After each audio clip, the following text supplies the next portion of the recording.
Isang magandang araw muli guys. Magandang araw po sa ating subscribers at kapanood. May manibago po tayong episode guys. Ang gagawin po natin ngayon ay magluluto po tayo ng patula with scrambled egg. Okay? Simple ang ingredients natin guys. Patula, onions, tomato. Okay? Maglangis muna tayo or olive oil. Kung wala kayong olive oil, regular na langis. Then sibuyas guys.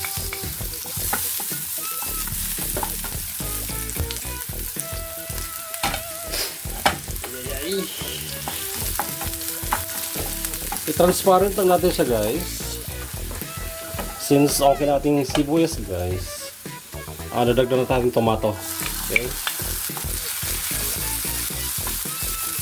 Ito halo-halo lang. At saka yung ating patola.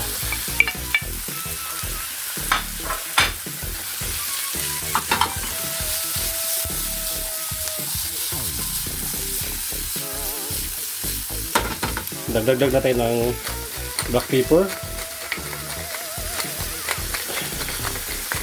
Anyway guys, kung gusto nyo dagdagan to ng iba-ibang leeks or corned beef, hotdog, o anong gusto nyo idagdag guys, okay lang. Ay, sinusukan ako guys. First, dadagdag tayo salt. Okay. Kunti-kunti lang para hindi maalat. Halo-halo. Hanggang sa maluto ang ating patula. So ang ginagawa ko yan guys, hindi ko na ino-overcook ang ating patula. Ganyan lang, parang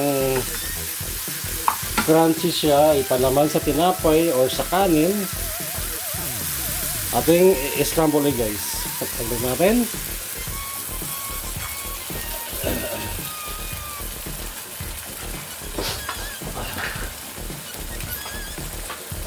Ganun lang siya kadali guys. Pagluluto nito, simple lang siya.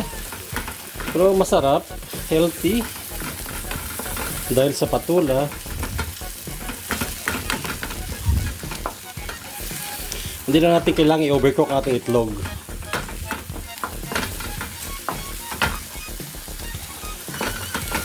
Sa hindi pa nakapag-subscribe ng channel, baka gusto niyo mag-subscribe, welcome po kayo sa vlog namin. Simple Discarte Vlog guys. Thanks for watching guys. God bless.